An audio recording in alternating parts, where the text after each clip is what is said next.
Karena Nabi Yunus dikenal malaikat, malaikat yang ada di langit gempar. Apa yang terjadi? Ya Rabbi, sautun ma'rufun min makanin gharib. Ya Allah, ini suara saya kenal.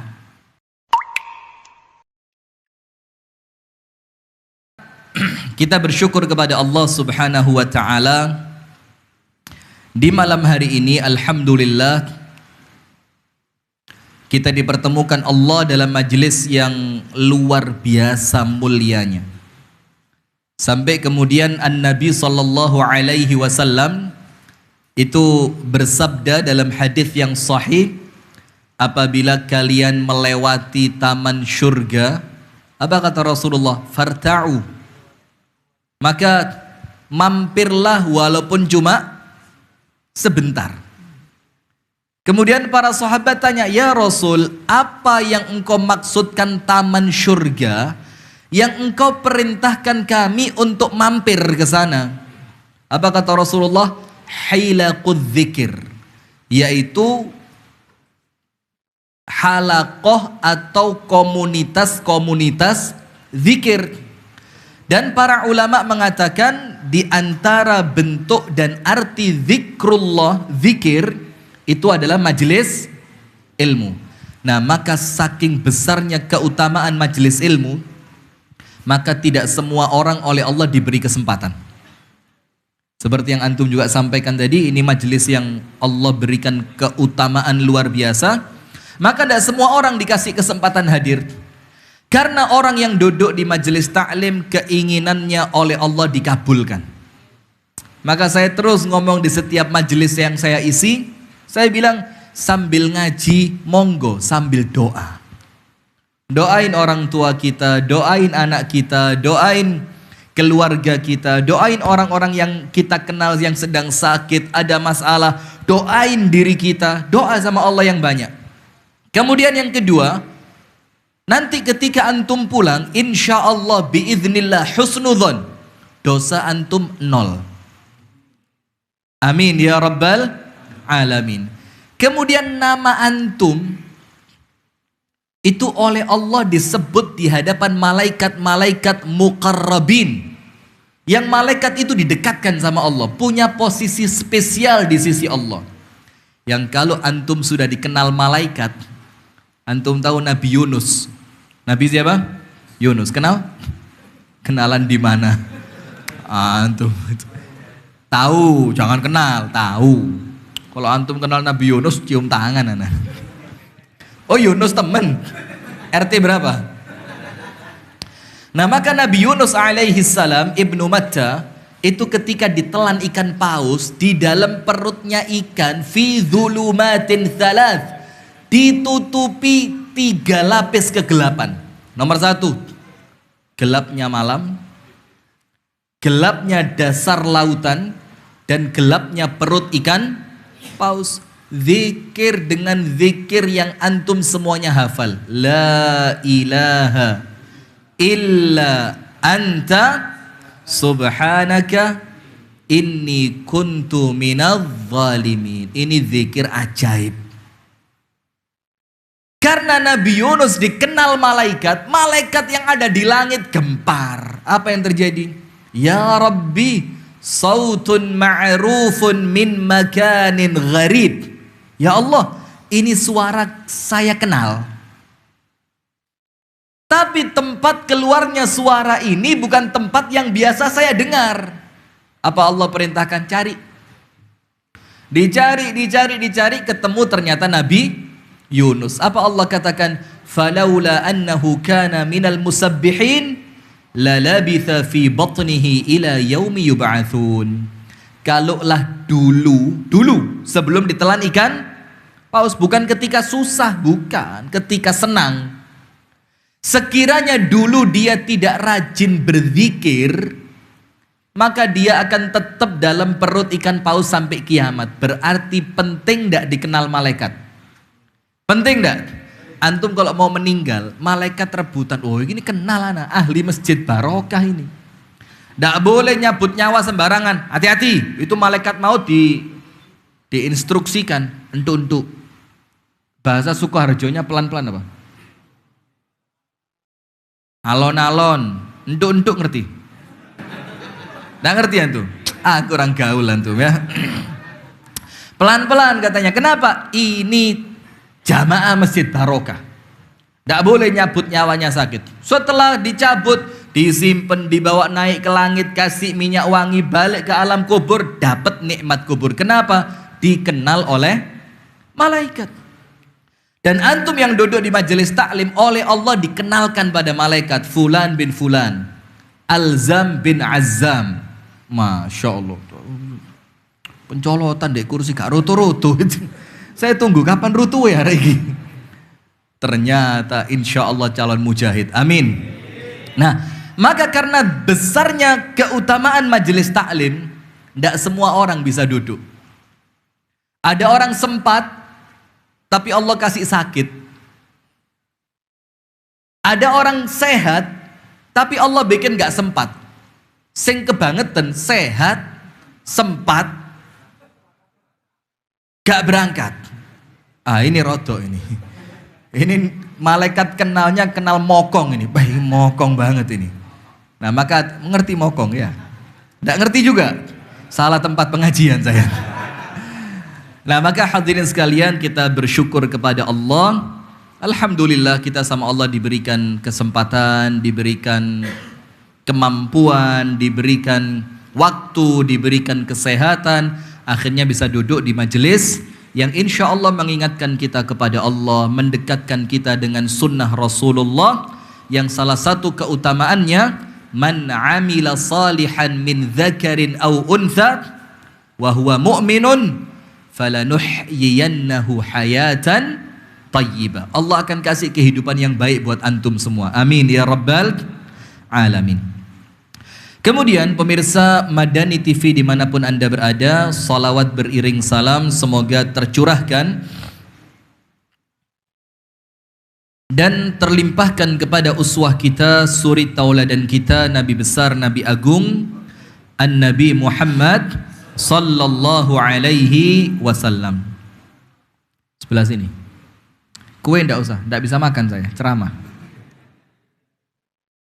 Ada tas plastik kan? Jazakumullah. Ini bawa pulang. Kurang keren itu, tidak ada tutupnya. Ini sengaja yang ada tulisannya diadepin kamera. This is a special coffee subuhan, Baker Subuhan Sukoharjo. Masya Allah. Ciptakan rasa kehangatan bersama kopi. Kenapa nggak bersama istri? Susah. Kenapa? Oh, jomblo. Walhamdulillah. Ana doain antum istiqomah jomblo. Mudah-mudahan yang jomblo cepat nikah. Amin. Salawat dan salam semoga tercurahkan kepada suri tauladan kita, Nabi besar Muhammad sallallahu alaihi wasallam, beserta seluruh keluarganya, seluruh istrinya, seluruh sahabatnya, dan insya Allah bersambung sampai kepada kita semua sebagai umatnya yang setia menjalankan sunnah, mendakwahkan sunnah, dan yang paling penting saat ini bukan mengamalkan, bukan mendakwahkan, tapi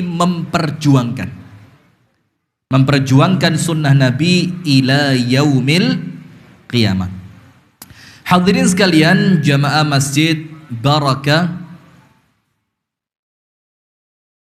Seliran Sukoharjo yang semoga dirahmati oleh Allah Subhanahu wa ta'ala, dan kepada seluruh pemirsa Madani TV dimanapun anda berada. Di malam hari ini kita akan membahas mengenai apa? Perangkap-perangkap fitnah. Kalau ceramah tentang fitnah akhir zaman itu sudah banyak antum dengar. Kalau ceramah tentang apa sih fitnah itu, insya Allah antum ngerti. Kalau cerita bagaimana sih kita terhindar dari fitnah, insya Allah cari di Google, antum buka, keluar 12-17 untuk terhindar dari fitnah. Tapi malam hari ini kita akan bercerita, akan menyampaikan di hadapan hadirin sekalian perangkap-perangkap fitnah yang kita nggak sadar. Bahwa yang kita lakukan, yang kita amalkan, yang kita kerjakan, yang kita sampaikan, itu terkadang juga termasuk perangkap yang akan mengarahkan kita masuk ke dalam fitnah. Sebelum masuk, yang mudah saja, sebentar saya mau sampaikan, mudah-mudahan di Sukoharjo tidak menjadi kontroversial. Amin.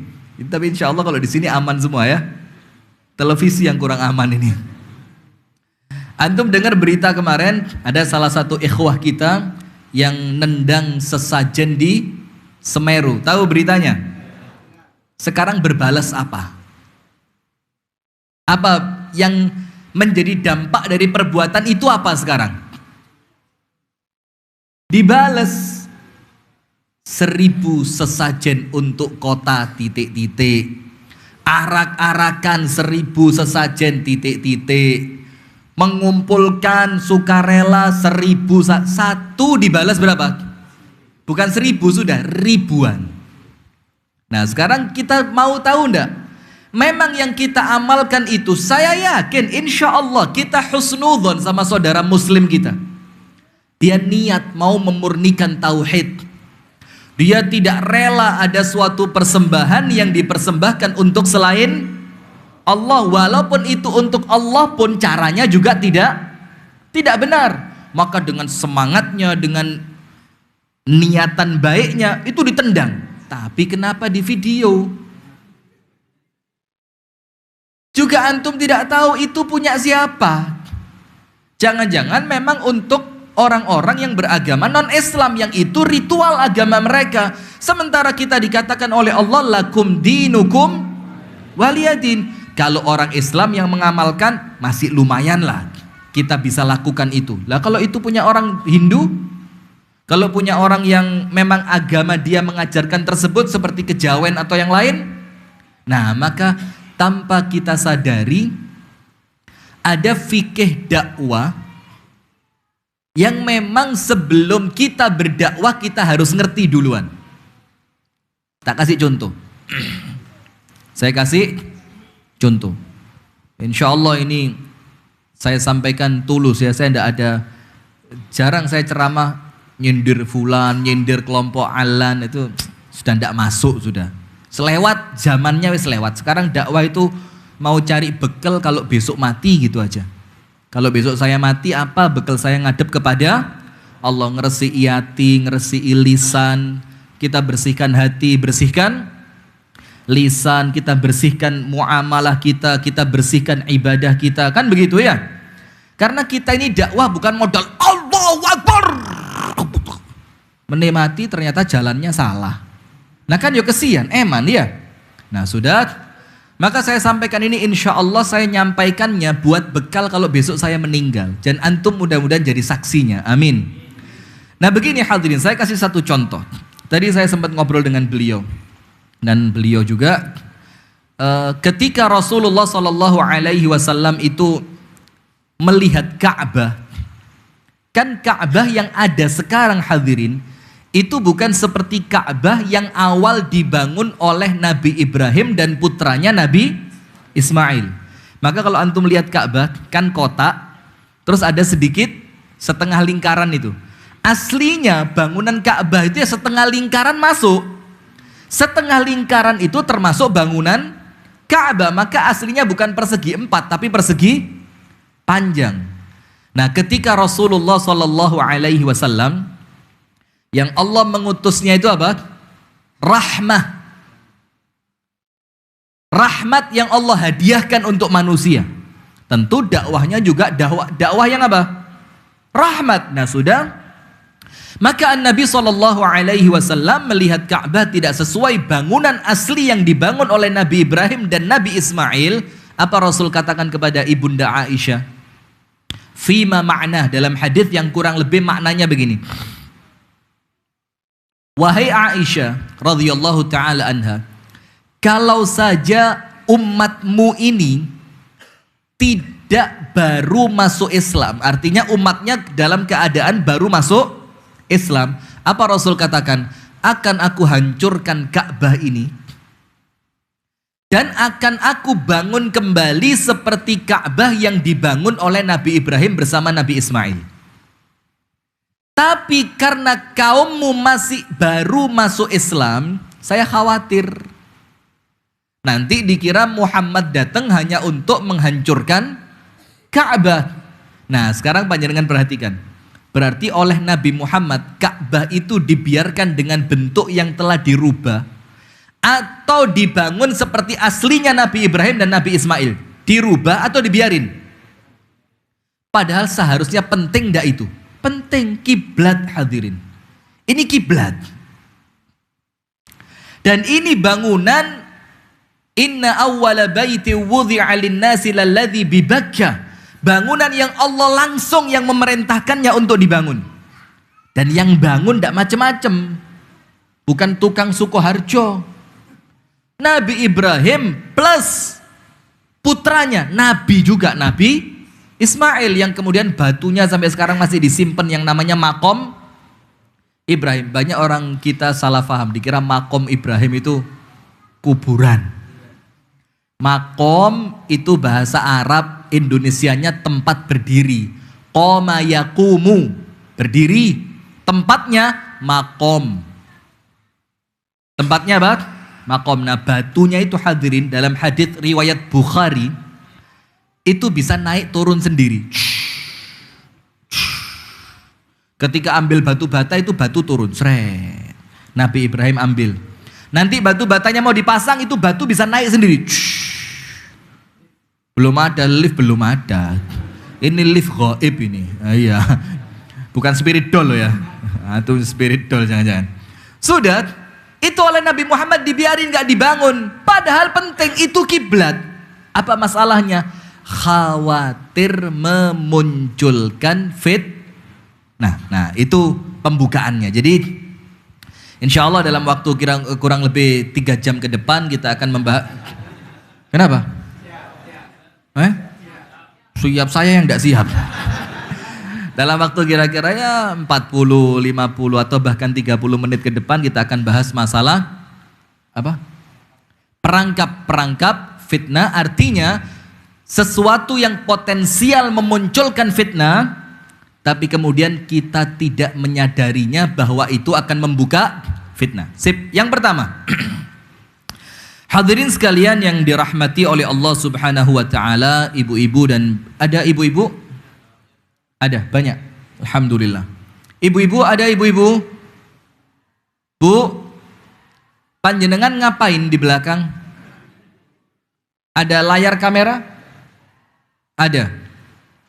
Terus Anda ngelihat layarnya atau dengerin suaranya? Oh, dua-duanya, bagus. Ini yang saya harapkan, jangan-jangan make ini toh. Repot kalau begitu ya.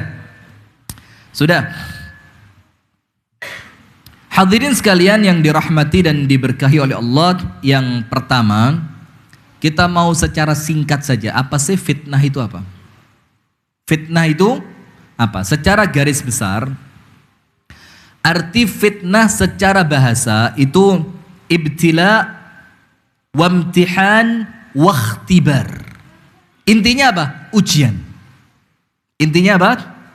Ujian. Itu makna yang pertama secara bahasa.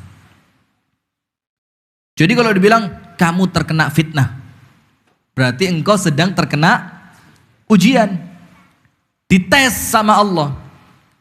Maka itulah dibilang sesungguhnya anakmu, istrimu adalah fitnah. Apa artinya? Ujian. Bagaimana anak kita bisa menjadikan kita semakin dekat kepada Allah? Bagus. Kalau anak kita menjauhkan kita dari Allah, berarti anak menjadi apa? Fitnah. Itulah kenapa Sayyiduna Ali ibnu Abi Thalib radhiyallahu ta'ala anhu mengatakan, aku ini kabur, tidak mau dengan rahmatnya Allah. Dan kemudian aku membenci kebenaran. Dan aku mencintai fitnah. Orang panik. Ya Ali, yang bener aja. Rahmat Allah kita butuh, ente kok lari? Al-haq, kebenaran kita cari, kenapa antum benci? Kemudian fitnah, kita takut lah, antum cinta. Apa kata Amirul Mukminin Ali ibnu Abi Thalib? Yang pertama, saya lari kabur dari rahmatnya Allah karena Rasul mengatakan hujan itu adalah rahmat. Antum kalau hujan bagaimana? Ngiyup. Apa bahasa Inggrisnya? Berteduh. Berteduh. Berarti antum lari dari apa? Rahmat. Kemudian membenci kebenaran. Apa arti membenci kebenaran? Allah dan Rasulnya menjelaskan al-mautu haqqun. Kematian itu apa? Kebenaran. Siapa yang pengen mati? Angkat tangan. Benci. Sampai Ibunda Aisyah mengatakan, ya Rasulullah, siapa yang tidak benci mati? Kan begitu. Kemudian aku mencintai fitnah. Ali bin Abi Thalib mengatakan karena anak dan istri oleh Allah dikatakan fitnah, maka aku mengatakan aku sedang mencintai anak dan istriku. Nah, maka yang pertama, kalau antum ngomong fitnah, fitnah itu artinya apa? Ujian. Nah, tapi di dalam istilah syariat, selain fitnah itu dimaknai ujian, fitnah itu pula dimaknai kerusakan yang memunculkan kehancuran. Dibilang zaman apa? Zaman yang penuh dengan fitnah. Bukan sekedar artinya zaman yang penuh dengan ujian, bukan. Kalau ujian hadirin, mulai zaman Nabi Adam sudah ada ujian. Betul enggak? Tapi kenapa zaman kita dibilang zaman puncaknya fitnah? Karena di zaman ini muncul banyak kerusakan. Contoh, laki-laki berdandan seperti perempuan boleh enggak? Boleh enggak? Kalau antum jawab enggak boleh. Bisnis entertainment itu menguntungkan. Jadi enggak ada istilah enggak boleh buat mereka. Antum tahu jurnalistik? Apa jurnalistik itu, Bang? Dunia pemberitaan. Itu kan ada namanya kode etik jurnalistik. Apa yang boleh dilakukan, mana yang kurang boleh, macam-macam lah. Tapi begini, untuk dunia jurnalistik, ketika antum cerita tentang gajah, itu beda antara jurnalistik, orang yang ngerti jurnalistik, dan pembaca atau penikmat gajah. Kalau penikmat gajah, ngelihat gajah nomor satu yang paling terbersit di pikiran antum apa? Besar. Kalau orang jurnalistik enggak, kecil panjang. Dan dia enggak salah. Terakhir di penutup itu ekornya. Jadi setelah cerita gajah itu kecil, bingung kan Anda? Ya apa ini? Gajah kok kecil ini dari mana? Akhirnya Anda tertarik untuk apa? Membaca, Anda baca terus dan dia panjang, berbulu, bisa bergerak loh. Ya apa sih? Terakhir, dan itu sedikit yang saya ceritakan tentang ekornya gajah. Secara jurnalistik tidak salah, karena dia sedang mendeskripsikan sebagian dari gajah. Nah, maka hadirin sekalian, kalau kita mau ngomong fitnah, itu adalah zaman kerusakan. Munculnya banyak kerusakan. Maka laki-laki berdandan seperti perempuan dalam Islam dilaknat. Bukan cuma haram, tapi apa? Allah melaknat laki-laki yang bergaya seperti perempuan. Dan sebaliknya, perempuan bergaya seperti laki-laki. Sekarang di televisi, muncul enggak? Muncul? Ada yang pernah datang ke stasiun televisi untuk dakwah bahwa itu haram? Angkat tangan. Loh, terus antum tahu tapi diem aja gitu? Ojo guyang-guyu jawaban. Loh, kok ketawa ke TV? Ya apa? Ada yang pernah datang ke stasiun televisi kemudian ngomong, tolong tayangan yang ini dihapus. Kenapa? Tidak sesuai dengan apa yang Allah inginkan. Pernah? Pernah lihat banci-banci masuk TV? Lah, lihat, pernah. Pernah. Terus apa sing ndek jerone ati krasa apa? Setelah antum tahu itu dilarang terus tidak bisa apa-apa. Kritik lewat apa? Sosmed dibaca? Nah, terus lapo ngeritik lah gak diwoco. Nah, itu contoh saja. Bahkan sekarang mohon maaf ya, itu laki dan perempuan, itu saya pernah lihat dengan mata kepala saya sendiri, itu di perayaan karnaval acara 17 Agustusan, dan guru di belakangnya murid-murid. Gurunya laki pakai daster, pakai lipstik, di perutnya dikasih pelembungan. Ditulis apa? Korban suami sering sarungan. Di belakangnya murid-muridnya niru, ada kira-kira 10 apa 20 orang begitu. Ikut yang sama. Padahal itu di dunia pendidikan. Coba, ini kerusakan atau bukan? Nah, itu yang dimaksud dengan fitnah. Jadi yang pertama artinya fitnah itu ujian. Arti yang kedua, fitnah itu apa? Kerusakan. Berarti kalau dibilang zaman penuh dengan fitnah, berarti di zaman ini lebih tepatnya bukan sekedar zaman penuh dengan ujian, tapi zaman yang penuh dengan kerusakan. Sunnah Nabi ditinggalkan, perkara-perkara yang menyelisihi sunnah diamalkan, orang-orang yang berdakwah dijauhkan, orang-orang yang mengajak pada keburukan didekatkan. Itu namanya zaman fitnah. Nah sekarang kita mau tahu ada beberapa di antara perangkap fitnah yang kemudian kita tidak sadar bahwa itu fitnah. Nomor satu, hati-hati ya, hati-hati. Dan saya sampaikan ini sekali lagi kepada pemirsa Madani TV, kita sampaikan agar jangan sampai justru kita yang menginginkan kebaikan ternyata kita menjadi sumber fitnah. Nomor satu, alimun wa muta'allimun. Fitnahnya pelajar dan pendidik. Fitnahnya apa? Pelajar dan pendidik. Antum pelajar atau pendidik? Pernah ngajari anaknya baca Al-Quran? Pernah. Pernah ngajar di musola ya kultum teraweh gitu pernah? Pernah. Ya sudah, berarti antum yo pengajar yo belajar. Dan kami juga sama. Kami juga terus belajar dalam keadaan Allah beri kesempatan untuk ngajar. Alhamdulillah. Nomor satu, fitnahnya pelajar dan pendidik. Contoh yang pertama. Jadi banyak orang ngajar itu tidak ngerti bahwa yang dia ajarkan itu mengandung fitnah. Tak kasih dalil. Tak kasih apa? Dalil. Karena katanya ceramah tanpa dalil itu ibarat pus. Karena apa-apa nih ceramah kok dongeng gitu. Antum buka dalam kitab Sahih Bukhari, ada satu athar dari Abu Hurairah radhiyallahu taala anhu. Antum kenal Abu Hurairah kan, tahu ya? Seorang sahabat yang luar biasa namanya. Dalam keadaan beliau orang miskin papa. Bahkan Abu Hurairah itu pernah kelaparan di masjid sampai pingsan bangun. Orang kira beliau ayanan. Kena penyakit apa? Ayan, diinjek lehernya. Apa kata Abu Hurairah? Wa ma biya illal ju', demi Allah tidaklah terjadi padaku kecuali lapar. Antum pernah lapar sampai seperti itu? Jangan bilang belum, alhamdulillah enggak gitu loh. Belum kok modelnya nantang ngenteni kapan.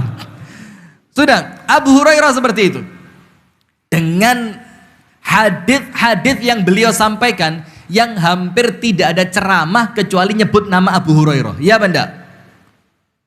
An Abi Hurairah radhiyallahu taala anhu wa ardahu qala sami'tu Rasulullah sallallahu alaihi wasallam yaqul, aku mendengarkan Rasulullah bersabda sallallahu alaihi.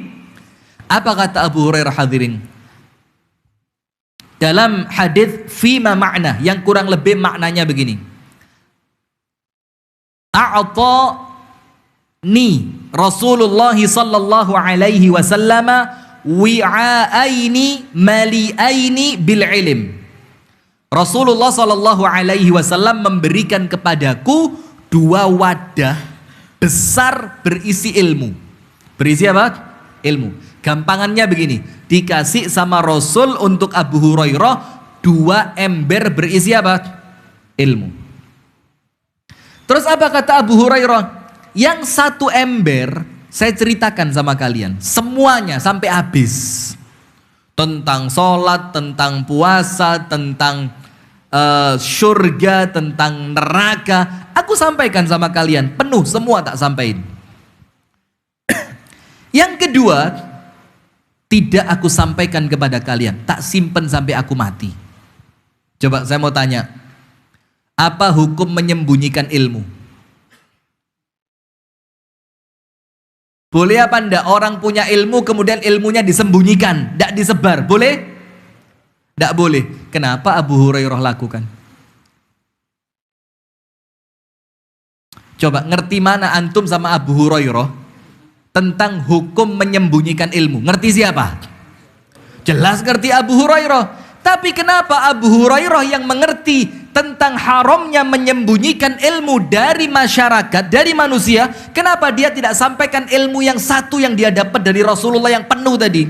Apa kata Abu Hurairah? Tidak aku sampaikan kepada kalian karena yang satu ini berisi tentang kejadian fitnah akhir zaman, yang apabila aku sampaikan akan kalian tahu siapa yang menang di perang ini dan perang itu. Kenapa sama Abu Hurairah tidak disampaikan? Karena Abu Hurairah takut kalau ilmu ini disampaikan akan menjadi fitnah, sumber kerusakan. Lihat, ilmu terkadang kalau disampaikan kepada orang yang belum pantas mendengarnya jadi rusak. Murid baru ngaji. Hadirin wal hadirat rahimani wa rahimakumullah, ayyuhal afadil, masyayikh, segala macam. Qunut subuh bid'atun dhalalatun fa'iluha dakhilun finnar.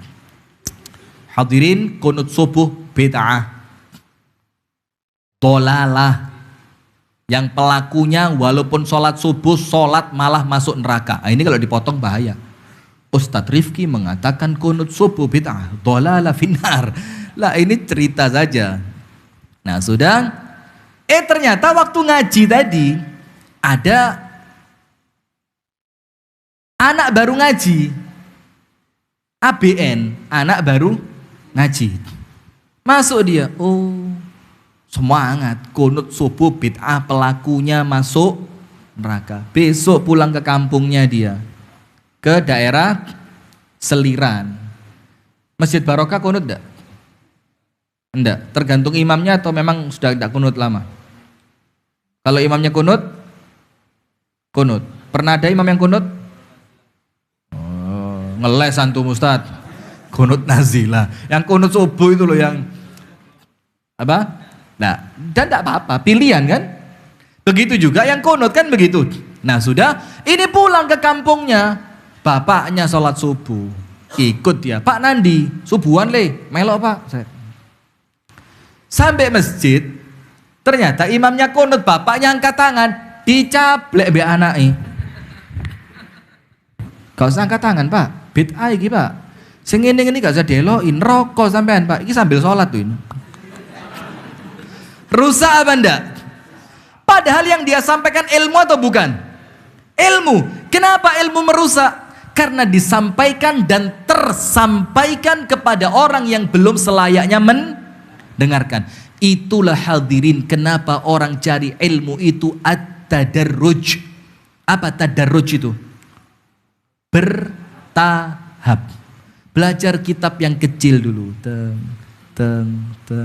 Ketika dia sudah menginjak kitab yang besar, kecampur antara ilmu yang dia dapatkan dari kitab yang besar dengan kedewasaan berpikir yang terbangun mulai awal. Faham? Tak kasih contoh yang lain.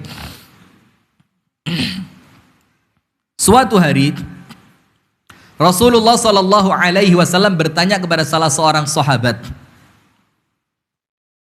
Seingat saya Hudzaifah radhiyallahu taala anhu, tentang haknya Allah atas hambanya dan haknya hamba atas Allah. Kata Hudzaifah, Allah dan Rasulnya lebih tahu apa haknya Allah, apa haknya Rasulullah, apa haknya manusia. Dibilang, haknya Allah, engkau sembah Allah, jangan sekutukan Allah dengan sesuatu apapun. Anta'budallah wa la tusyrika bihi syai'a. Itu haknya Allah yang wajib kita tunaikan. Terus apa haknya hamba atas Allah? Dalam tanda kutip, maaf ya, yang wajib dilakukan oleh Allah. Allah tidak akan mengazab mereka. Saya ulang sekali lagi, dengerin. Allah tidak akan mengazab mereka yang tidak pernah melakukan perkara syirik. Sudah, menyenangkan tidak hadis ini? Menyenangkan. Dan Rasul tidak katakan loh ya, dia tidak boleh maksiat. Nah, cuma ngomong Allah tidak akan mengazab orang yang tidak melakukan syirik. Hudzaifah senang, ajib ini hadis ini. Ini hadis keren. Saya perlu sampaikan supaya orang lain merasa apa? Wajib kira. Islam banget ini gitu loh. Jadi Islam itu hadirin bagi-bagi surga. Jangan antum kesankan Islam itu bagi-bagi. Loh kalau Islam bagi-bagi neraka, kau kan kafir lah wis. Iya, lah kalau orang yang sudah Islam masih dikafir-kafirkan, di neraka-nerakakan, menisan kau melbuliani masjid aja. Kan, nah itu pentingnya hikmah dalam ilmu. Sudah. Terus sahabat ini ngomong sama Rasulullah, afala ubashiru bihin nas, ya Rasul, boleh ndak kalau saya sampaikan berita gembira ini kepada manusia? Boleh ndak? Ini berita gembira ini. Apa kata Rasulullah? La, jangan. Kenapa jangan diberitahukan? Kaila yattakilu. Kuatir kalau mereka tahu nanti mereka hanya bersandar sing penting gak syirik. Masih maksiat gak apa-apa, yang penting tidak syirik. Maka Rasul melarang. Kenapa dilarang? Kuatir nanti kalau manusia tidak ngerti, mereka menganggap yang penting tidak syirik pasti masuk surga. Berarti Rasul melarang menyampaikan atau tidak? Melarang. Pertanyaan buat antum, kalau Rasul melarang sahabat ini untuk menyampaikan, loh kok sekarang antum tahu hadisnya? Ayo jawab, jangan cengar-cengir. Hah? Dari mana bertahap? Antum tahu Hudzaifah bertahap dari mana? Coba, monggo yang di luar, tidak apa-apa. Salah paling tak suruh pulang kok. Monggo hadirin, tidak apa-apa, salah biasa. Kenapa? Ibu-ibu silakan. Tapi tidak usah ya, ibu-ibu biasanya penggembira aja kok. Jadi ngurung-ngurung gak ngurung-ngurung itu sudah jadi masalah. Yang penting datang itu sudah bagus. Oke Bu, lanjutkan Bu ya. Yang penting boten petan mawon boten nopo-nopo sudah. Sudah, pertanyaannya kenapa ini hadis sampai kepada kita? Padahal Rasul katakan apa? Jangan diberitahukan kaila yattakilu, supaya mereka tidak bertawakal, mereka tidak bersandar dengan yang penting tidak syirik masuk surga. Karena Rasul mengatakan supaya mereka tidak bersandar. Hudzaifah ngerti, sekarang umat Islam wis paham. Ilmu banyak mereka ketahui, banyak hadis yang telah tersampaikan, sehingga kalaupun saya sampaikan hadis ini mereka tidak akan salah faham. Berarti bertahap bukan? Jazakumullah khair. Bertahap. Mau contoh yang lain? Tak kasih contoh yang lain yang insya Allah lebih memudahkan untuk kita. Saya tanya, guru TK pernah belajar fisika atau tidak? Guru TK pernah belajar fisika? Oh, karena sekarang guru TK wajib S1 kok ya, wajib sarjana. Berarti pasti mau ndak mau pernah belajar apa? Fisika, biologi, geografi, sosiologi, antropologi. Itu Allah, zaman dulu saya moco buku antropologi itu, ya Allah, apa iki rek? Ngapalin lagi. Sudah akuntansi segala macam. Saya mau tanya, kenapa guru TK kan ngerti fisika? Kenapa anak TK nggak diajarin fisika? Hah? Apa setiap yang tidak menyampaikan berarti dia nggak ngerti? Bukan, dia ngerti bahasa Inggris, dia ngerti matematika, dia ngerti biologi, tapi dia lihat muridnya tarahuman bitalamidhihi. Karena kesian sama muridnya, kalau kamu tak beritahu sekarang nanti malah konslet. Ndak lulus TK masuk rumah sakit jiwa. Nah, Islam juga begitu hadirin, ngajarin kita. Maka majelis taklim umum semacam ini jangan bahas materi yang berat. Karena pendengarnya siapa? Umum. Kasih tahu aja bagaimana sholat yang sempurna, bagaimana mencintai Allah Ta'ala, bagaimana memuliakan sesama muslim. Karena kalaupun materi berat disampaikan, yang ngerti paling tidak sampai sepertiga. Ustadz mang cerita apa adu kok malang iku? Gak dong belas. Loh, lah iso diputer rekamane. Diputer ping 10 ya gak ngerti aku. Sing metu mustalah hadis, usul fikih, usul tafsir, al-jarh wa ta'dil. Ngerti sampean apa itu jarh wa ta'dil itu? Nah, itu yang pertama hadirin, fitnahnya murid dan pelajar, pendidik. Kenapa? Terkadang ada sesuatu yang belum waktunya disampaikan, dia sampaikan, atau ada sesuatu yang belum waktunya diamalkan, dia amalkan. Yang kedua, apa judulnya? Perangkap-perangkap fitnah. Apa tadi yang kedua? Jangan tuh bilang sama anak di mobil tadi. Yang kedua, dengerin. Khilaf ma alaihil mujtama'. Khilafu ma alaihi al-mujtama'. Menyelisihi keumuman yang ada di masyarakat. Antum tahu? Gaya-gaya pakai sirwal-sirwal ini. Antum masuk ke daerah mana yang tidak kenal sirwal, kenali sarung. Daerah mana? Daerah sini. Mana? Demak. Daerah-daerah yang memang normalnya orang pakai apa? Sarung. Tak ceritain.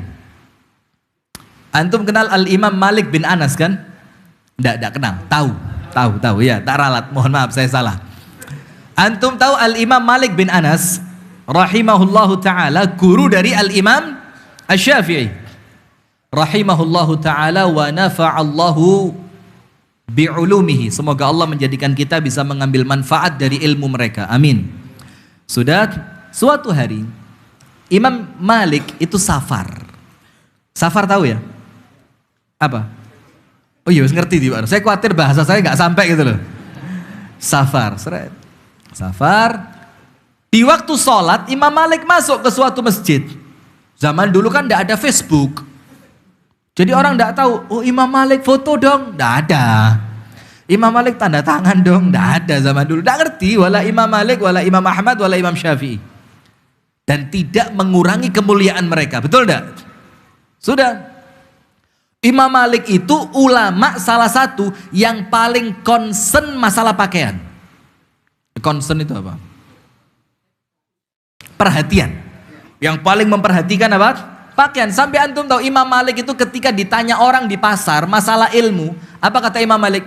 La ujib, saya tidak jawab. Kenapa? I'ti ila baiti, kamu datang ke rumahku, aku ganti pakaianku, aku duduk sesuai dengan adab ilmu, baru aku jawab pertanyaanmu. Hanya gara-gara merasa tidak boleh menyampaikan ilmu dengan pakaian yang tidak pantas dengan ilmu. Itu kalau standarnya ulama. Kita ini kan ya apa ya, dikatakan ulama kok nampaknya sombong banget. Dan bukan sombong, gak tahu diri gitu loh. Kita ini sekedar mubalik gitu loh. Apa mubalik itu apa? Penyampai saja. Kita baca bukunya ulama, kita sampaikan. Kita baca kesimpulannya para ulama, kita sampaikan. Karena kita bukan alim. Sudah, maka Imam Malik tidak mau ganti baju, pakai syurban. Dan itu kebiasaan yang diajarkan oleh ibunya mulai kecil. Ibunya Imam Malik itu ketika nganter Imam Malik ke majelis taklim, itu seperti pengantin mau berangkat. Bajunya wangi, putih, bersih, mukanya bersih, syurbannya rapi, didudukkan di majelisnya ulama. Untuk menghargai apa? Ilmu. dalam keadaan Imam Malik yang sangat concern masalah pakaian dan adab penuntut ilmu, Imam Malik ketika safar masuk ke masjid pakai surban. Imam Malik, bahasa kita kopiah lah ya, pakai apa? Kopiah. Dalam keadaan Imam Malik sangat ngerti ini hukumnya apa? Sunnah. Imamah hukumnya apa? Sunnah.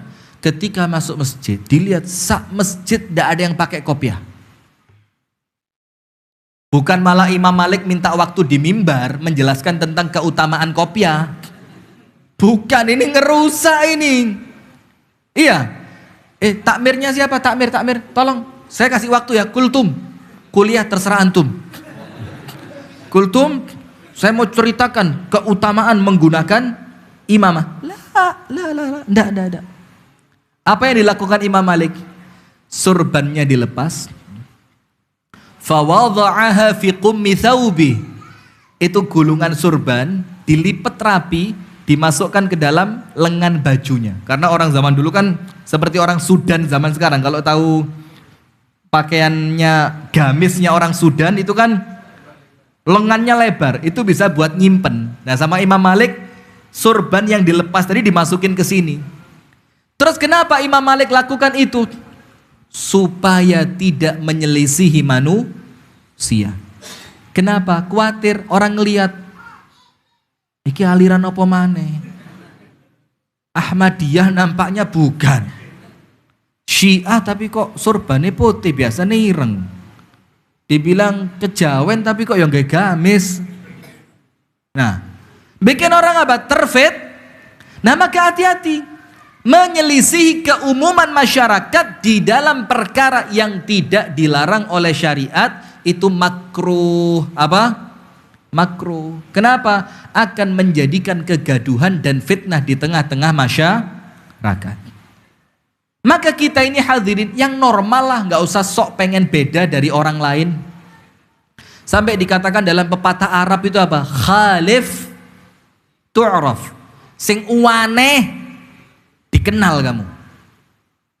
Maka tahu sebagian pesantren, kalau semua santriwatinya pakai jilbab putih semua, ada satu yang pakai jilbab warna hitam. Antum tahu kenapa dia?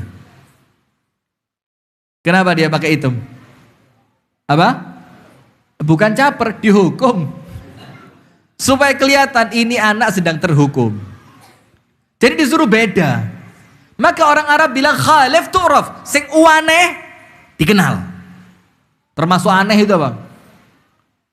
Ketika habaib yang lain pakai surban, pakai imamah, pakai gamis, yang ini keribu. Itu rodok ngane-ngane. Misalkan itu kan khalif tu'raf, sing aneh kamu dikenal. Ngomongnya ya waneh pisan.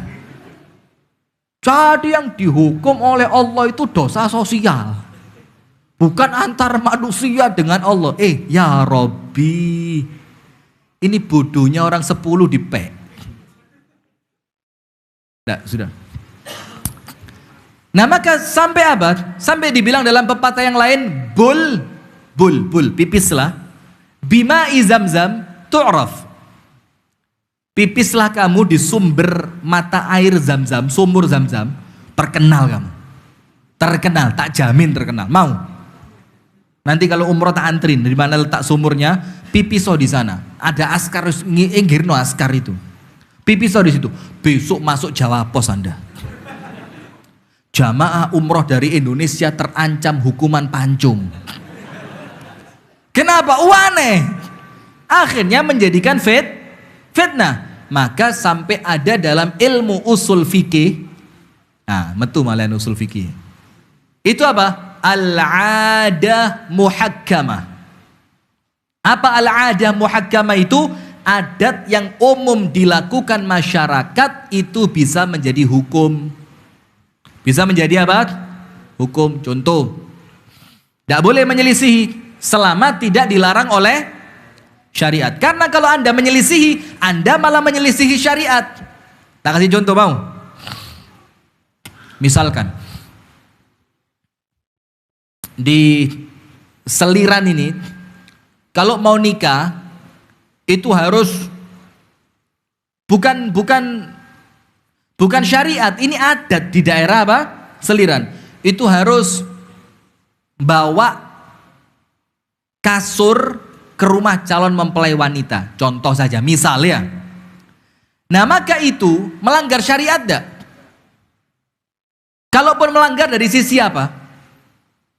Bid'ah. Iki kudu ibadah, Pak Le. Ini muamalah. Sementara antum tahu hukum awal muamalah apa? Halal, mubah sampai ada dalil yang melarang. Dan hukum awal ibadah apa? Haram sampai ada yang memerintahkan, baik dalil Al-Quran maupun As-Sunnah. Nah, ketika itu sekedar ada kebiasaan muamalah, maka antum jangan nolak. Kalau ndak mau ngasih kasur untuk mempelai putri, jangan nikah di Seliran. Kenapa? Karena kalau antum nolak itu, apalagi nolaknya di video. Ini loh hadirin, kita live streaming guys, kita mau tunjukkan pada masyarakat Seliran bahwa nikah ndak perlu pakai kasur, pakai karpet pun bisa guys. Ini wes ngowah-ngowahi adat, golek perkara. Coba betul apa ndak ini? Jangan dirusak. Menyelisihi kebiasaan masyarakat itu menjadikan kita akan memunculkan fitnah. Akan memunculkan apa? Fitnah. Nah, maka contohnya tadi, ketika ada adat ketika pernikahan, selama tidak melanggar syariat loh ya. Kalau melanggar syariat ya jangan diikuti, seperti kalau mau nikah harus bakar dupa dulu, kemudian dibacakan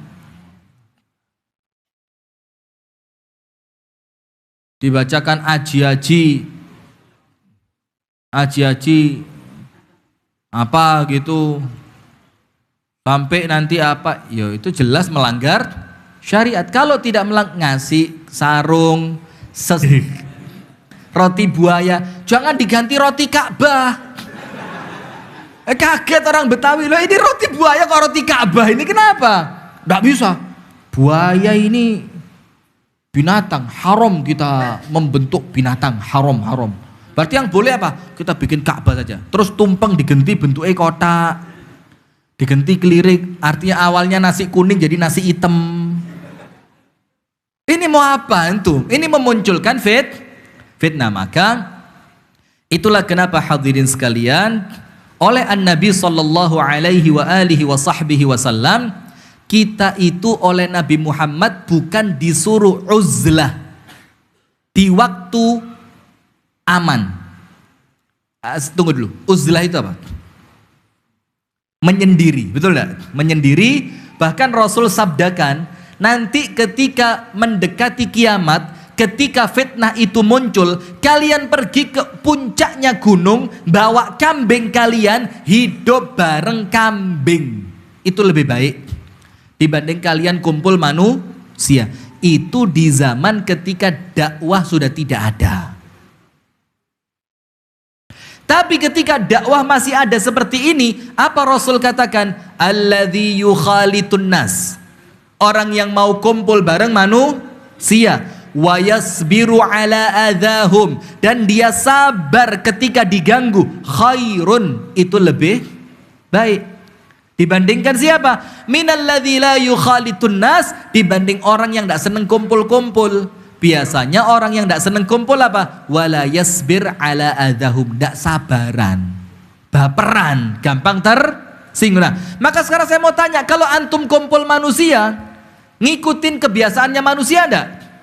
Ngikutin selama tidak melanggar syariat. Nah, itu yang kedua. Jadi khilafu ma alaihin nas, menyelisihi apa yang muncul menjadi kebiasaan di masyarakat umum. Kalau masyarakat umumnya pakai sarung. Kalau memang antum lihat masyarakatnya tidak terganggu kalau antum pakai gamis, ya sudah, tidak apa-apa. Tapi kalau masyarakat merasa terganggu ketika antum mengamalkan sunnah, maka jangan diamalkan. Tak kasih fatwanya Syekh Utsaimin. Antum buka dalam kitab Syarah Riyadus Shalihin yang diberikan penjelasan oleh Syekh Muhammad bin Saleh Al-Utsaimin rahimahullahu taala. Apa Syekh Utsaimin katakan? Ahyanan, terkadang, tarkus sunnati minas sunnah. Meninggalkan sunnah itu justru sunnah. Terkadang, jadi tidak selalu loh ya.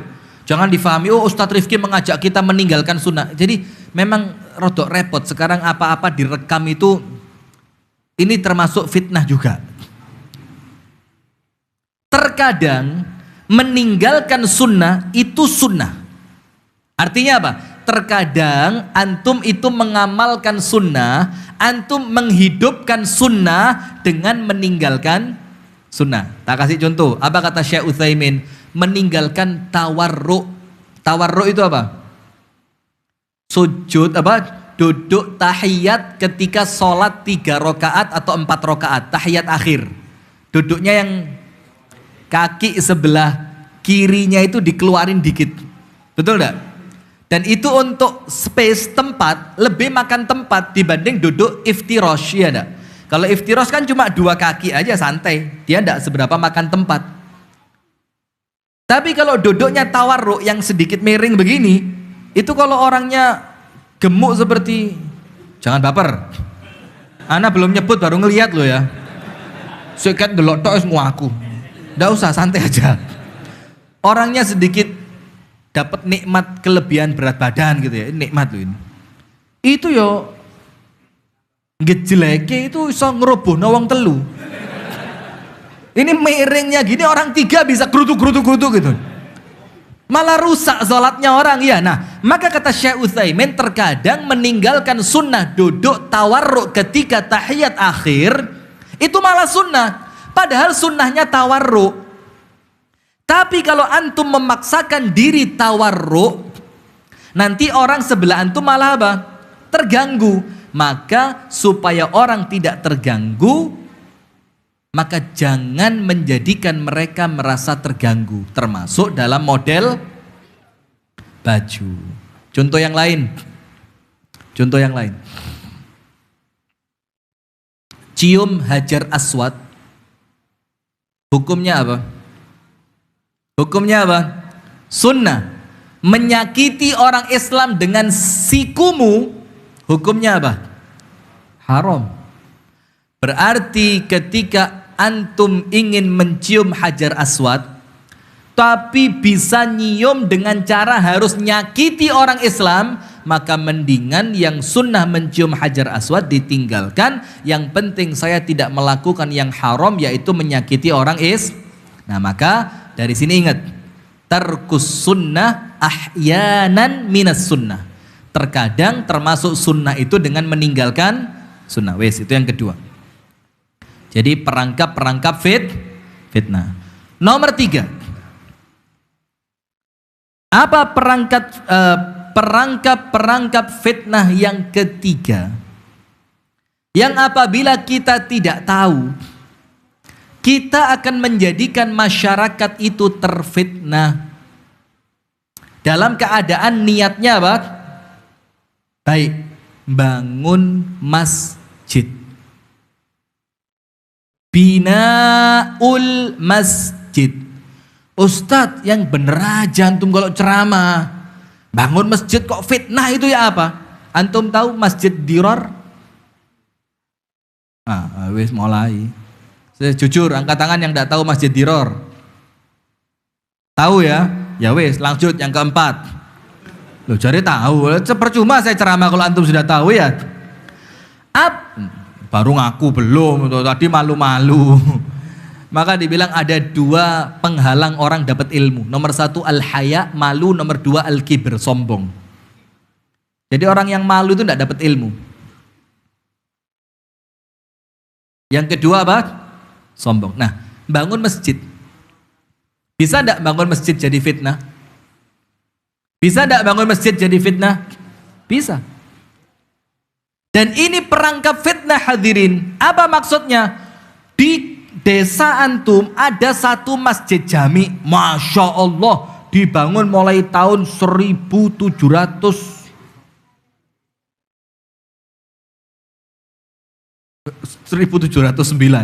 masjid cagar budaya gitu. Sudah, masyarakat satu kampung enak sholat ke situ rukun. Dan masjidnya pun tidak penuh-penuh amat, sehingga masih menampung warga desa. Itu dalam boleh bangun masjid jami lebih dari satu di satu kampung.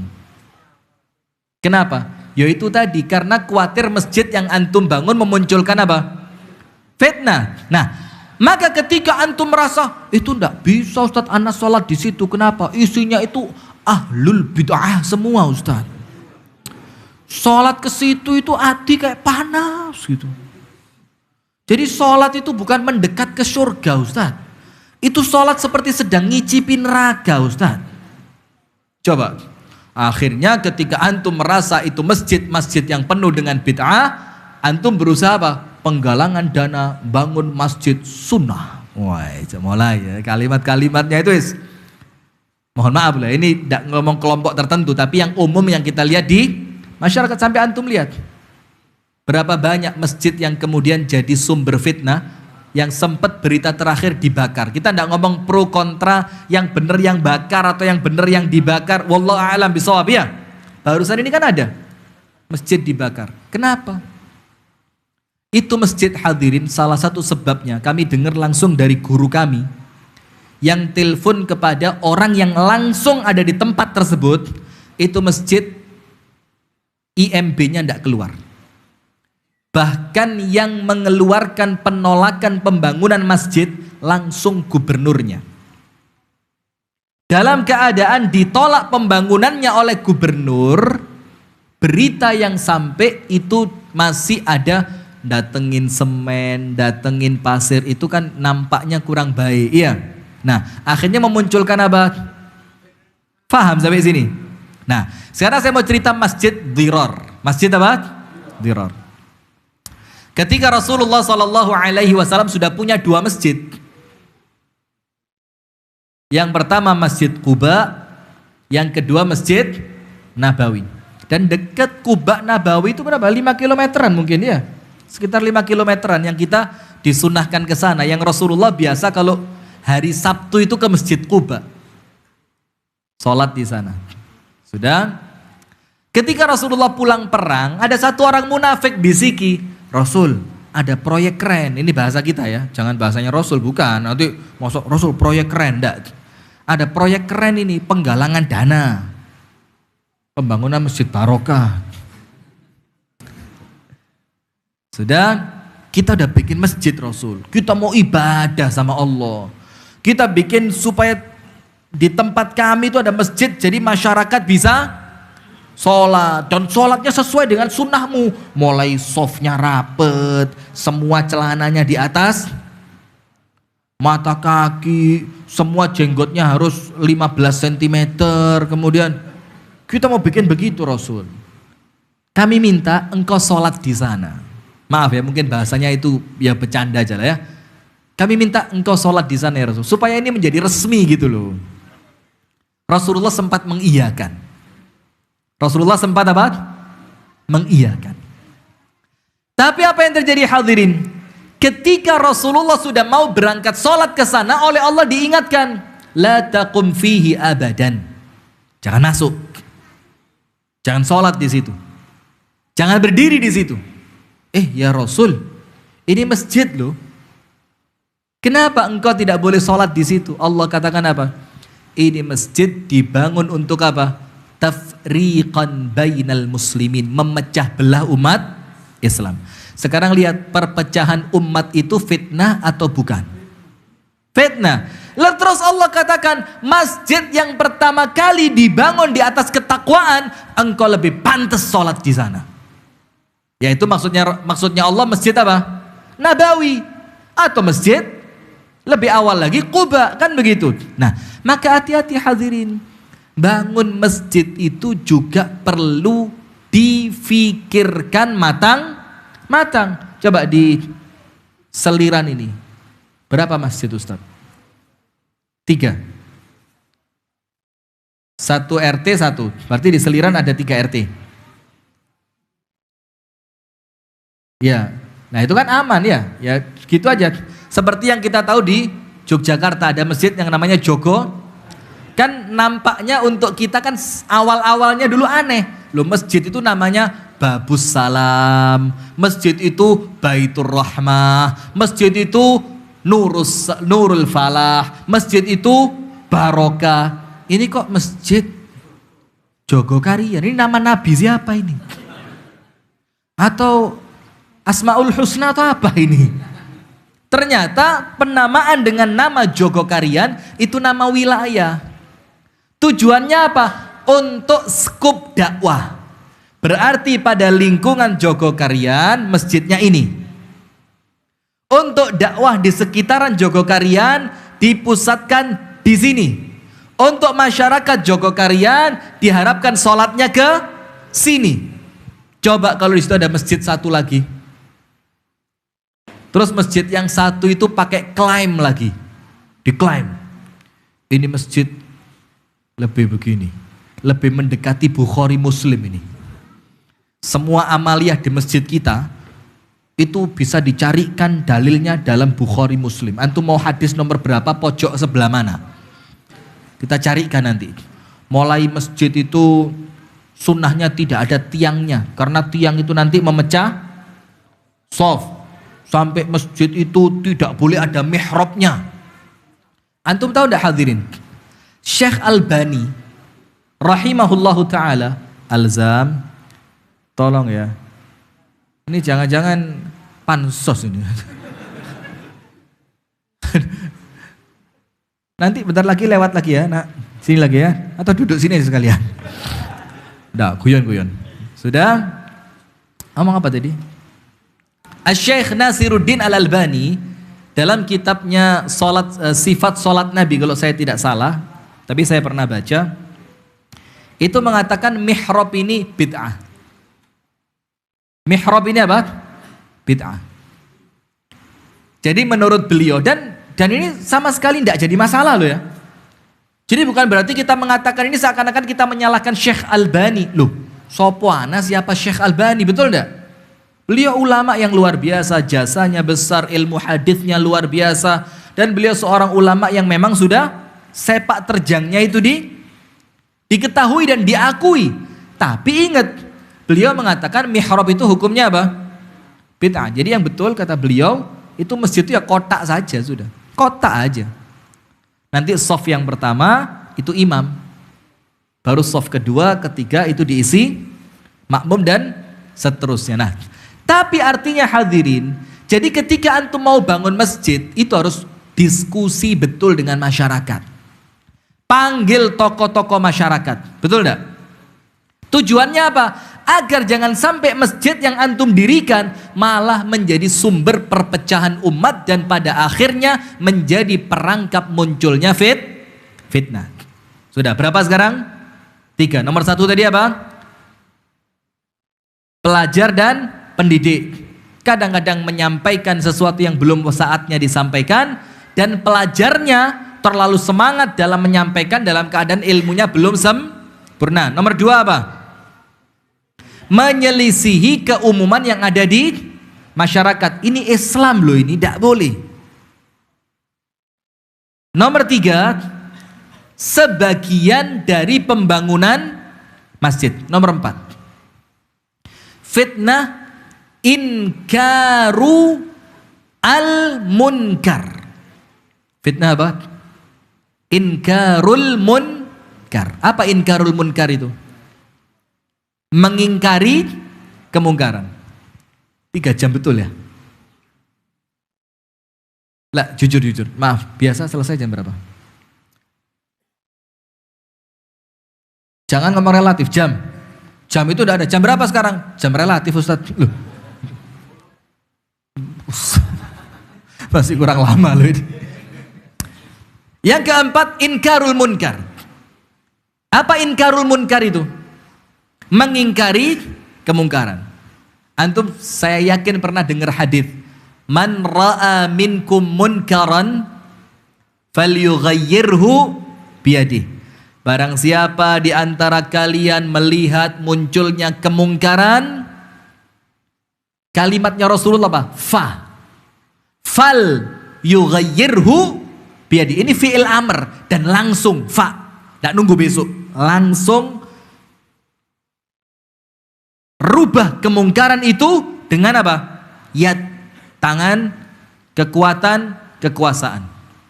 Baca penjelasan Al-Imam An-Nawawi rahimahullahu ta'ala dalam kitab Syarah Sahih Muslim. Apa Imam Nawawi katakan? Inkarul munkar bil yad falyughayyirhu biyadi, dengan tangannya, kekuasaannya, kekuatannya, liwulati umuril muslimin, untuk orang yang berwenang, pemerintah. Jadi bukan mentang-mentang rubah dengan kekuatan, hancurkan. Antum yang besok hancur masuk daftar teroris nasional. Ya opo.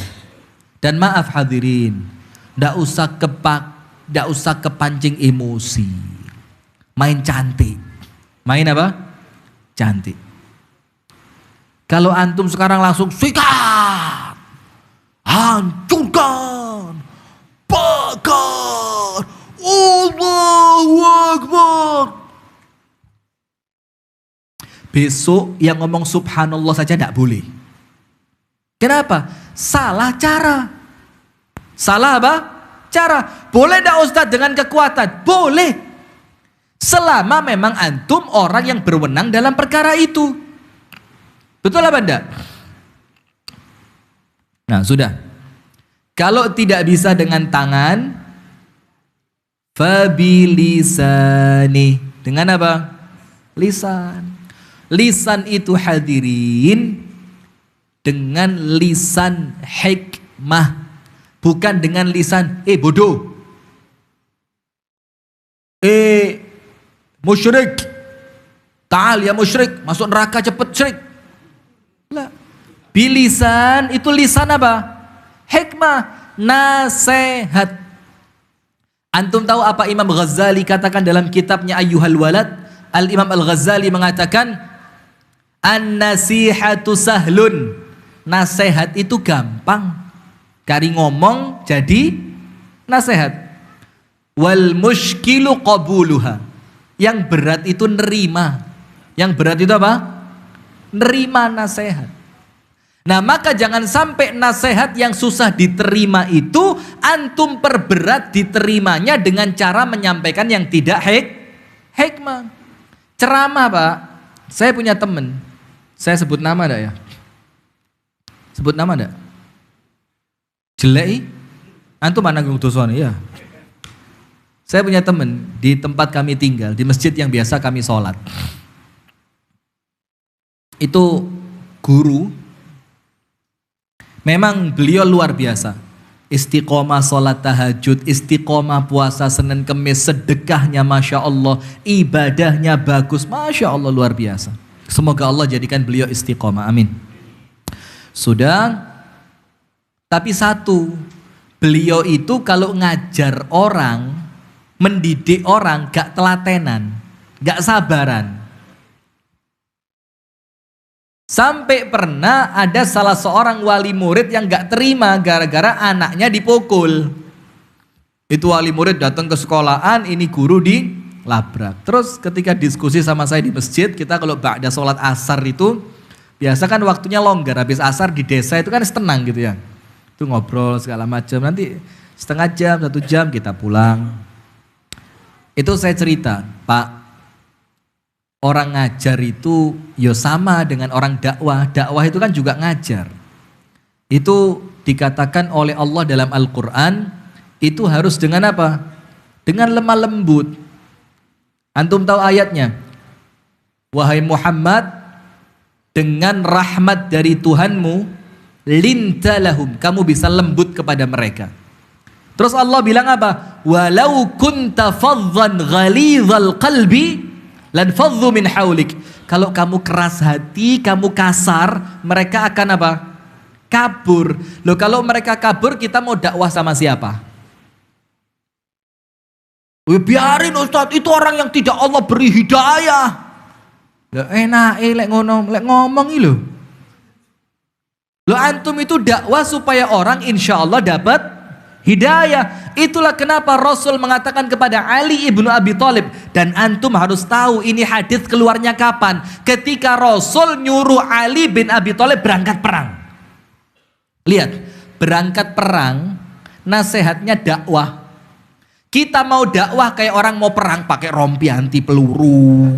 Di sana laskar 24, sebelah sana laskar lagi 30, di belakang ustadz ada 2 orang berdiri bawa pedang begini. Ini ceramah apa perang? Ya mohon maaf, gara-garanya inkarul munkar, mengingkari kemungkaran sebelum-sebelumnya kita salah. Dan orang Islam harus gentleman, ngaku ya memang cara kami salah. Nah sudah, ketika Ali bin Abi Thalib radhiyallahu taala anhu mau berangkat perang, Rasul bilang apa? Ala rislik. Ala rislik itu apa? Wahai Sayyiduna Ali, jalannya pelan-pelan aja. Tidak usah terlalu ngebet. Pelan-pelan, yang tenang, yang penuh dengan kewibawaan. Bawa pasukanmu dengan perlahan. Kalau sudah sampai, apa Rasul katakan? Ajak mereka masuk Islam. Kalau tidak mau, suruh bayar upeti. Dan tidak mahal loh hadirin, kecil upeti itu kecil. Kalau tidak mau, baru perangi. Terus Rasul bilang apa? Dan antum, ana yakin ngerti hadisnya, cuma mungkin sebagian belum tahu hadis ini keluarnya kapan. Apa Rasul katakan? Bi an yahdiyallahu bika rajulan wahidan khairun laka min humrin na'am. Wahai Ali, kalau ada satu saja orang yang Allah beri hidayah lewat kamu, maka lebih baik untukmu dibandingkan kamu mendapatkan unta merah. Ini nasihat dakwah untuk Ali yang mau berangkat apa? Mau berangkat apa? Perang. Maka yang kedua bil lisan, maka Rasul bilang, maka Allah katakan jangan keras hati, jangan kasar. Kalau kamu kasar, orang pergi dari kamu. Sekarang saya mau tanya, manusia paling tampan sedunia siapa? Lah, para ulama sepakat Nabi Muhammad jauh lebih tampan dibanding Nabi Yusuf. Ya, begitu. Lah ya bener kok guyu. Begitu ya. Nabi Muhammad, manusia yang keringetnya bau wangi siapa? Nabi Muhammad sallallahu alaihi wasallam, manusia paling murah senyum siapa? Rasulullah Muhammad sallallahu alaihi wasallam. Sampai Jabir mengatakan apa? Mulai aku masuk Islam, tidak pernah sekalipun aku ketemu Nabi, kecuali Nabi pasti senyum buat saya. Coba kita merengut tok. Ini mata, telinga, pipi, hidung jadi satu di mulut. Ketemu orang ngelompok kabeh dek gini. Oh.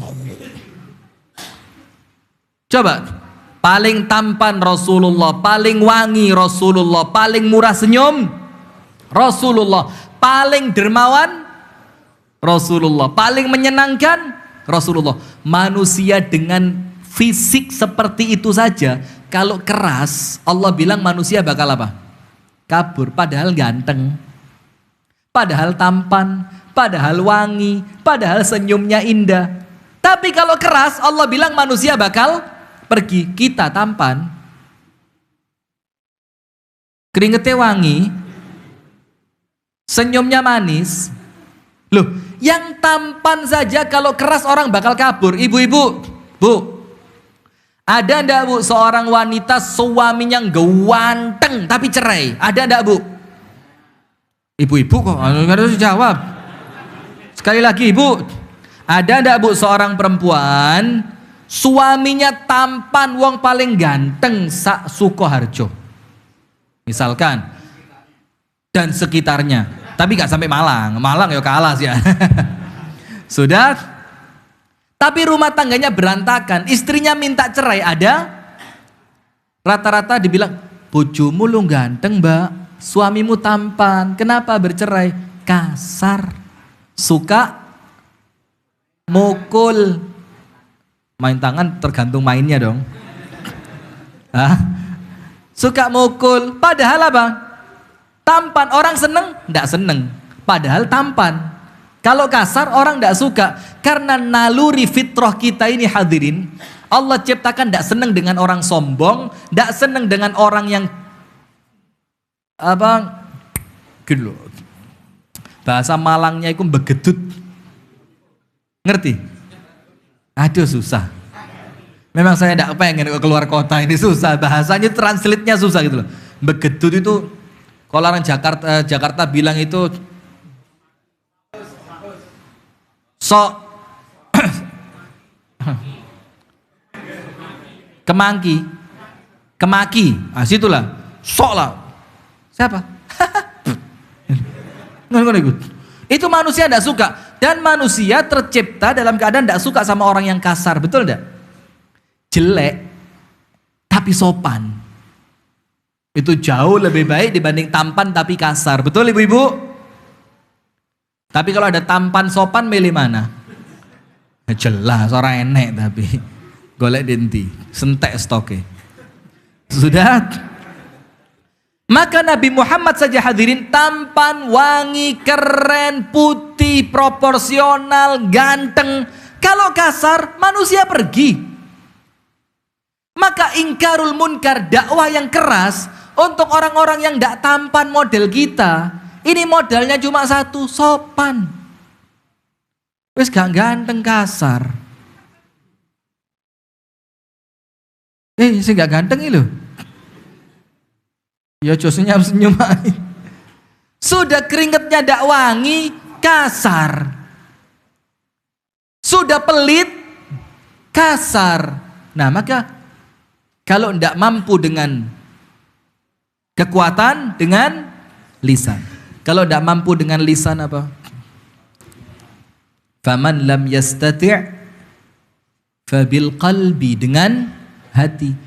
Dengerin penjelasannya para ulama. Rasulullah sallallahu alaihi wasallam kenapa memberikan ruang mengingkari kemungkaran dengan hati, padahal mengingkari kemungkaran dengan hati tidak merubah apapun.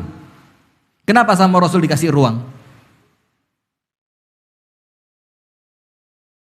Mohon maaf, di sini ada kalau acara pernikahan yang kemudian ada pestanya, kemudian ngundang orkes yang biduannya itu pakai rok mini, ada? Normal ya, insya Allah rata lah, di mana-mana ada ya. Itu munkar atau bukan? Kemudian antum ingkari dengan hati. Ya Allah, saya tidak suka ini ya Allah, ini maksiat ya Allah. Apa kemudian itu pentasnya bisa roboh gitu? Wah, itu wali.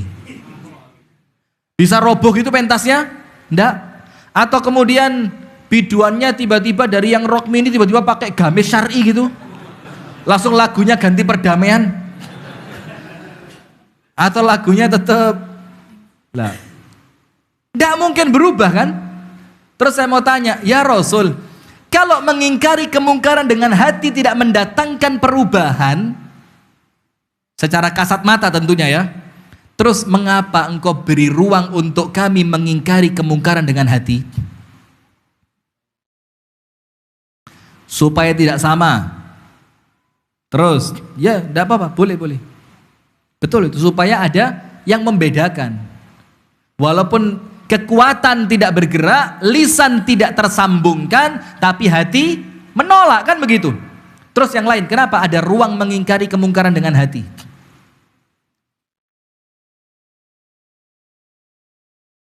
Jangan pura-pura mikir loh ya. Saya khawatir saya terlanjur nunggu jawaban memang ini tau. Tiba-tiba nahan ngantuk. Kenapa hadirin? Karena Rasul tahu dua perkara. Nomor satu, la yukallifullahu nafsan illa wus'aha. Allah tidak pernah membebani kita di luar batas kemampuan. Maka memang ada orang-orang yang tidak mampu secara kekuatan, tidak mampu secara lisan, maka dikasih ruang mengingkari dengan hati. Nomor dua, karena Rasulullah tidak menginginkan adanya inkarul munkar yang menyebabkan kemungkaran yang lebih besar. Betul enggak? Contoh yang pertama tadi, nendang sajen. Satu ditendang, berapa muncul? Coba. Padahal sebelumnya mereka tidak pernah show force. Tidak pernah ada festival 1000 sajen. Kapan sejarahnya? Kenapa kok sekarang muncul, diekspos? Kita yang beriman hadirin, umep ini. Serius umep ini. Ya Allah. Sing bikin tambah umep. Kok sing? Pemirsa Madani TV. Yang menjadikan semakin mendidih apa? Dalam keadaan itu kemungkaran besar dan kita tidak mampu melakukan apapun. Betul tidak? Nah maka kenapa ada ruang mengingkari kemungkaran dengan hati? Karena Rasul tahu, karena bakal ada mengingkari kemungkaran yang memunculkan kemungkaran yang lebih besar. Tak kasih contoh. Satu rumah ibadah orang kafir dibakar, besok dibangun lebih besar, lebih bagus. Iya banda? Iya banda? Satu lokalisasi dibakar, besok pemerintah keluarkan izinnya. Kenapa dibakar? Tidak ada izin. Oke. What do you want? Permit? Oke, I give permit. You know English? What? Apa susahnya tanda tangan? Lawang draftnya itu tinggal kopas tadi. Draft perizinannya itu loh ya. Mohon maaf yang ngerti gitu-gituan. Betul enggak? Kopas. Lewat mana keluar izin? Legislatif. Legislatifnya siapa? Antum kenal sendiri. Jadi pakai apa? Maka pengen apanya kembali? Lah sudah lah. Waduh, sekadung. Al-barokah loh ini. Nggak bisa diedit ini ya. Tapi tidak apa-apa, udah biasa ya.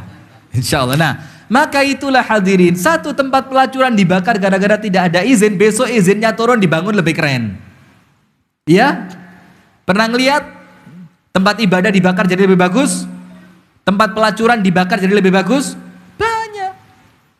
Itulah kenapa sama Rasul dikasih mengingkari kemungkaran dengan hati. Apa tujuannya? Supaya tidak memunculkan mudarat yang lebih besar. Maka para ulama mengatakan satu kaidah besar dalam inkarul munkar. Apa itu? Tidak memunculkan kemungkaran yang lebih besar. Antum bubarkan orkes dangdut, besok masjid antum yang dibubarkan. Itulah kenapa 13 tahun di Mekah ada perang. Rasulullah dakwah 13 tahun di Mekah. Ada perang? Ada perang? Tidak. Ada kemudian Rasulullah menggalang kekuatan gitu. Ini Abu Lahab keterlaluan. Kita kalau diam terus digencet sama Abu Lahab. Mari kita galang kekuatan, kita sikat Abu Lahab. Tidak ada. Dan itu hadirin pelajaran buat kita.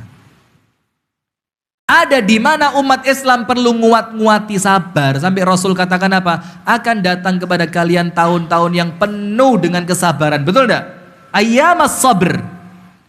Apa arti hari-hari sabar itu? Yang megang sunnah seperti megang apa? Bara api, dimegang panas, kobong, leleh, dilepas. Khawatir kufur. Betul apa enggak? Tapi apa Rasul katakan? Di saat itu, nanti saya akan tunjukkan sesuatu yang ajaib buat antum. Di saat itu, orang yang mampu tetap berpegang teguh dengan sunnahku, kata Nabi Muhammad, pahalanya 50 orang. Para sahabat kaget, ya Rasul, 50 banyak loh. 50 dari kami para sahabat atau 50 orang di antara mereka. Apa Rasul katakan? Khamsina minkum. 50 orang dari kalian. Jadi satu orang di zaman fitnah bisa istiqomah di atas sunnah seperti pahalanya 50 orang sahabat Nabi. Nabi lihat apa Rasul awali? Hari-hari penuh dengan kesabaran. Berarti apa? Mengamalkan sunnah dengan sabar, inkarul munkar dengan sabar, mendakwahkan sunnah dengan sabar. Maka tidak ada hari-hari penuh dengan kesabaran ceramahnya teriak-teriak. Loh, Ustadz juga teriak, ini intonasi saja. Kalau anak tidak teriak antum ya wes kopi sentek ngantuk gak hilang. Iya, itu kalau suruh bikinin kopi lagi besok subuh sentek gak maneh. Baik subuhan, masih ada stok kopi? Kita lanjut sampai jam 12 ini. Ya Allah, sih kurang 10 menit Ustaz, sudah ngoyo kayak begini. Nah sudah, maka Rasul katakan, apa itu? Datang kepada kalian hari-hari penuh kesabaran. Artinya apa? Ketika ngelihat kemungkaran, sabar. Ketika disakiti, sabar. Ketika dakwah, sabar. Ketika inkarul munkar, sabar. Ketika menjalankan ibadah, dicibir. Ngerti dicibir? Dicibir itu apa? Dihina. Pakai jenggot. Ada kami punya ustadz di Jawa Timur dulu. Keren banget. Saya mau cerita, saya khawatir salah. Pokok ceritanya itu gini, beliau kan berjenggot, diundang ngaji ke luar kota, ya masih di Jawa Timur. Ketika beliau mulai ceramah itu di bawah itu sebagian jamaahnya itu mbak-mbak gitu, mbak, wedhus kok diundang ngaji gitu barang. Terus dia bilang apa? Di sini apa ndak ada banser katanya? Kalau di kampung saya, PKI model begini digorok sama banser. Padahal yang teriak siapa? Jadi cerdas itu pinter. Cerdas itu pinter. Cerdas itu penting gitu loh. Seperti Muhammad Nasir, Allah yarhamu ya. Ketika ngomong di delegasi PBB, mewakili Indonesia, kan beliau berjenggot. Terus sebagian orang di sana, mbak-mbak. Terus kata M. Nasir apa? Saya kira saya disuruh ngomong di depan manusia. Ternyata yang dengerin saya kambing katanya. Terus orang-orang itu tidak suka karena beliau ngerokok dan rokoknya kretek. Ini bukan menghalalkan rokok, salah maneh kok. Terus bilang apa? Kami tidak mau dekat dengan kamu. Bau rokokmu kami tidak suka. Apa kata dia? Justru karena isinya rokok ini negaramu datang ke negara kami untuk jajah. Cengkehnya, tembakonya. Ya ini baunya yang tidak enak ini buat kalian. Begituin. Jadi cerdas itu apa? Penting. Nah, maka itu hadirin yang keempat, hati-hati. Apa temanya? Perangkap fitnah yang keempat itu ketika salah dalam mengingkari kemungkaran. Nah, itulah kenapa mohon maaf, nampaknya saat ini kita sedang mengingkari kemungkaran yang paling keren itu sekedar dengan apa? Lisan. Kalaupun dengan lisan nanti khawatir ada hate speech. Kan ada undang-undang baru sekarang, ujaran kebencian. Maka sudah, sini. Terus turunnya kemana Ustadz? Satu, qu anfusakum. Sudah. Diri kita aja dulu. Kemudian apa? Wa ahlikum. Keluargamu, istrimu,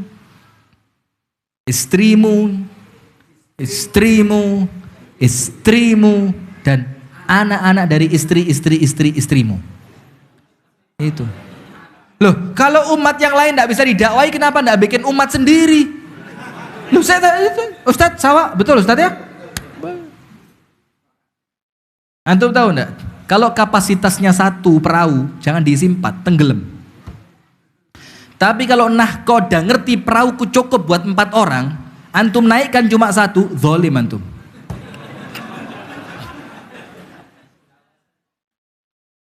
Masuk? Ketawa antum. Lah ini intermezzo, udah. Jazakumullah khair. Jadi itu hadirin sekalian, ada 4 perangkap fitnah. Arti fitnah di sini yang memunculkan kerusakan untuk agama Islam yang itu muncul dari kaum muslimin. Yang pertama, munculnya dari pendidik dan pelajar. belum saatnya menyampaikan, belum saatnya disampaikan. Yang kedua, munculnya karena apa? Menyelisihi keumuman yang terjadi di masyarakat. Yang keempat, kadang-kadang niat baik untuk membangun masjid tapi ternyata tidak didiskusikan dengan baik, akhirnya dikhawatirkan seperti kejadian masjid di Dirar. Yang keempat, kesalahan dalam inkarul munkar, mengingkari kemunkaran. Pemirsa yang dirahmati dan diberkahi oleh Allah Subhanahu wa taala, itu yang dapat kami sampaikan di Masjid Al-Barakah ini. Semoga ada pelajaran yang bisa kita ambil dan mudah-mudahan menjadi ilmu yang bermanfaat. Dan saya sampaikan kepada jamaah ibu-ibu dan bapak-bapak yang ada di Masjid Barokah Seliran Sukoharjo ini, kalau ada omongan yang kurang berkenan, kalau ada candaan yang kurang baik, saya mohon keikhlasan untuk dimaafkan ya. Karena kebiasaan kami kalau ceramah seperti ini. Karena kenapa pentingnya kita minta maaf sekarang? Khawatir setelah ini tidak ketemu. Jadi minta maafnya nanti di akhirat itu berat. Bisa jadi pahala diambil atau dosa ditanggung. Maka saya mohon maaf ya kalau ada kalimat-kalimat yang kurang berkenan, ada candaan-candaan yang kurang sopan. Ibu-ibu, Bu, tereng tilem jam pinten biasa nih. Atau tilem ngeriki mboten napa-napa. Ket wau kelan pun diceritani ya. Mudah-mudahan ada manfaatnya. Untuk menutup majelis ini agar lebih sempurna, kita tutup dengan doa kafaratul majelis. Subhanakallahumma wa bihamdika ashhadu an la ilaha illa anta astaghfiruka wa atubu ilaik. Kurang lebihnya mohon maaf. Assalamualaikum warahmatullahi wabarakatuh.